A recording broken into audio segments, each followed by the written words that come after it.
Bismillahirrahmanirrahim. Assalamualaikum warahmatullahi wabarakatuh. Video ini dibuat untuk memenuhi tugas mata kuliah pengantar pendidikan yang diampuh oleh Bapak Dr. Haji Muhammad Jamil Barambangi MPD dan Bapak Aprisal SPD MPD. Kami dari kelompok 4 beranggotakan 6 orang. Adapun topik yang kami bahas dalam video ini yaitu tentang Merdeka Belajar. Sebelum masuk ke materi, izinkan kami memperkenalkan diri terlebih dahulu. Saya sendiri, Asmia, dengan NIM H022004. Perkenalkan, nama saya Muhayana dengan NIM H022025. Perkenalkan, nama saya Sulastri dengan NIM H02203117. Saya Hadijah dengan NIM H022031. Perkenalkan, nama saya Muhammad Asmawi dengan NIM H02200352. Perkenalkan, nama saya Faisal dengan NIM H022052.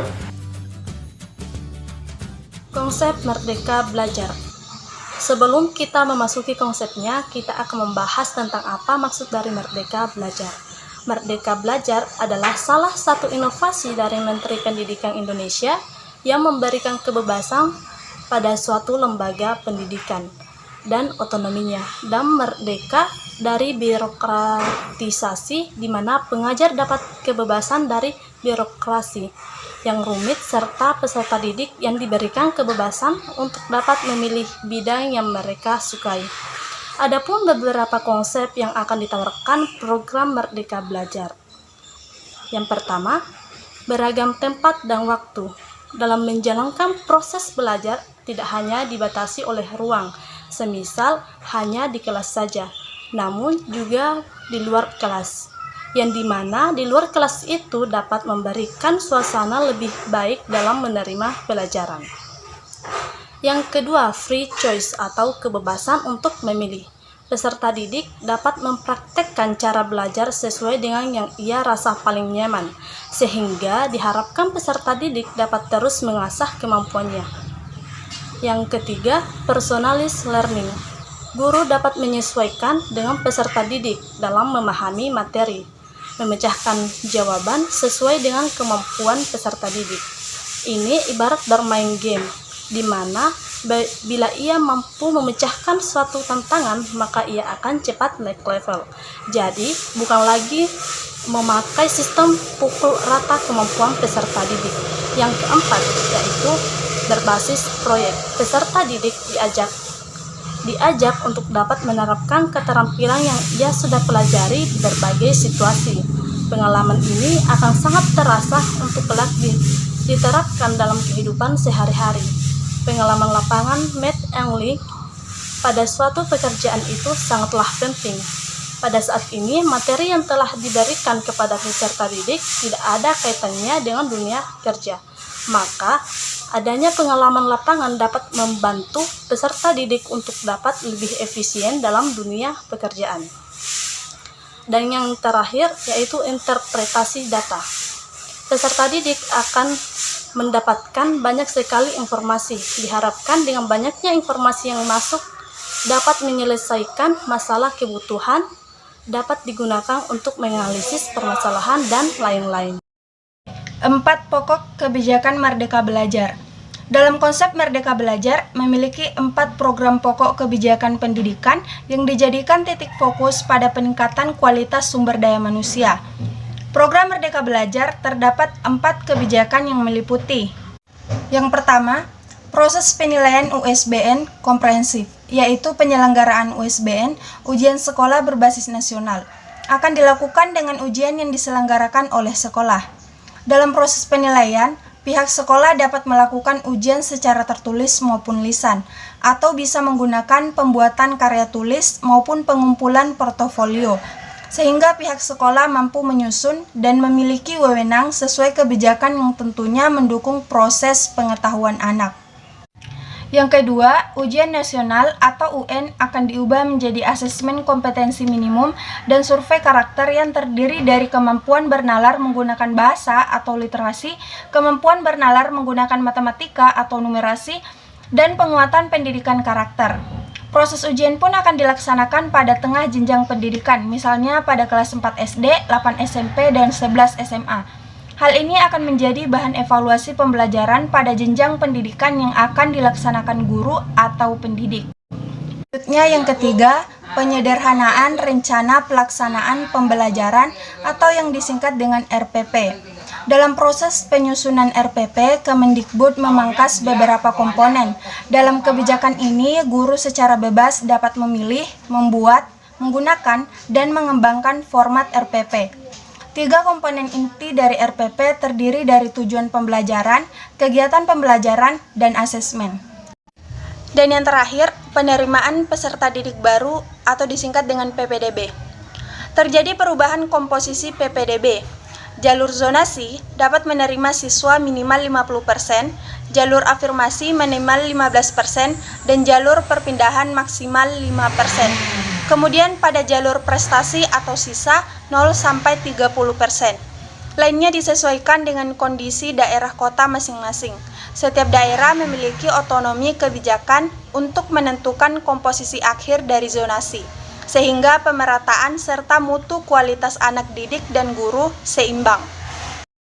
Tujuan Merdeka Belajar dengan adanya kebijakan baru dari Kementerian Pendidikan dan Kebudayaan atau Kemdikbud tentang konsep Merdeka Belajar pastilah memiliki tujuan untuk menciptakan link and match atau yang menghubungkan dunia belajar dan dunia kerja.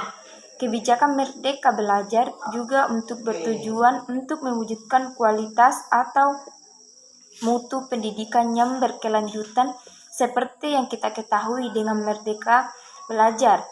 Peserta didik mempunyai keleluasaan dalam belajar, bukan hanya di dalam satu segmen saja. Karena menurut Nadine Makarim, anak adalah multi kecerdasan. Setiap anak pasti mempunyai kecerdasan sesuai minat di bidang masing-masing. Maka mereka diberi kebebasan dalam seni belajarnya dengan kecerdasan miliknya sendiri dan sesuai dengan potensinya. Tidak boleh diatur dengan hanya satu kecerdasan saja. Belajar juga dengan secara menyeluruh dan holistik, dan menciptakan suasana belajar menyenangkan dari segi manapun, dan peserta didik sebagai pusat learning dan sebagai subjek belajar dan dimensi utama, dan guru menyesuaikan tujuannya, capai belajar peserta didik dan menyiapkan konsep dan cocok dan relevan dengan tujuan yang ingin dicapai. Dengan Merdeka Belajar tidak menyiksa pihak pendidikan peserta didik dan orang tua. Kelebihan dan kekurangan Merdeka Belajar. Kelebihannya, yang pertama, anak didik bebas berekspresi. Maksudnya, anak didik bebas berekspresi dalam artian leluasa dalam belajar, karena tidak diatur oleh satu pembelajaran saja. Intinya, anak didik tidak belajar sesuai potensinya masing-masing. Yang kedua, anak didik tidak dituntut sama. Program Merdeka Belajar ternyata membawa perubahan pada sistem pendidikan Indonesia. Karena selama ini anak didik ditargetkan oleh nilai akademis saja. Maka program Merdeka Belajar menjadi siswa terlihat istimewa karena skill yang berbeda-beda. Dalam proses pembelajaran, pengenalan bakatnya, kita sebagai guru harus selalu ada agar anak tidak putus asa dalam berprosesnya. Yang ketiga, RPP 1 lembar. Karena anak didik belajar sesuai potensinya masing-masing, maka kita selaku guru yang membimbing anak didik hanya perlu menyesuaikan arah. Dengan adanya RPP 1 lembar, beban guru sedikit berkurang. Karena itu diharapkan guru pembimbing fokus dalam mengarahkan dan mendampingi anak didik. Kekurangan Merdeka Belajar. Adapun kekurangan Merdeka Belajar yaitu yang pertama, membutuhkan waktu dan biaya yang tidak sedikit. Dengan bebasnya berekspresi anak didik dalam belajar, tentunya memakan waktu dan biaya yang tidak sedikit keren dalam prosesnya. Anak didik berbeda-beda pemahaman. Yang kedua, kurangnya guru yang merdeka. Untuk mewujudkan anak didik yang merdeka dalam belajar, tentunya memerlukan guru yang merdeka dalam mengajar juga. Tetapi pengalaman para guru yang merdeka hanya sedikit. Kebanyakan dilihat dari pengalaman para guru pada masa kuliahnya dulu. Hal ini disebabkan oleh kurangnya pengalaman para guru karena program Merdeka Belajar baru-baru ini diterbitkan. Yang ketiga, kurangnya referensi. Untuk menjalankan program Merdeka Belajar ini tentunya memerlukan referensi atau rujukan seperti buku sebagai alat belajar. Buku yang ada sekarang dinilai rendah, maka dari itu memerlukan buku yang lebih efisien untuk menjalankan pembelajaran dan mewujudkan program Merdeka Belajar ini. Implikasi Merdeka Belajar. Merdeka Belajar merupakan kebijakan yang dirancang untuk membuat lompatan besar dalam aspek kualitas pendidikan kita. Suka tak suka, kebijakan itu memang harus dilakukan agar kita mampu menciptakan sumber daya manusia yang unggul untuk menghadapi tantangan masa depan yang penuh ketidakpastian. Namun kebijakan itu masih ada celah-celah yang perlu mendapatkan umpan balik. Pasokan umpan balik ini merupakan bentuk dukungan kepada Menteri Pendidikan dan Kebudayaan dalam implementasi kebijakan Merdeka Belajar. Dalam implikasi utama dari Merdeka Belajar lebih ditekankan kepada murid agar mengajak murid lebih aktif dan berperan besar dalam perkembangan pendidikannya. Sekolah dan guru hanyalah sebagai fasilitator yang menunjang kegiatan belajar murid berjalan lancar tanpa adanya hambatan.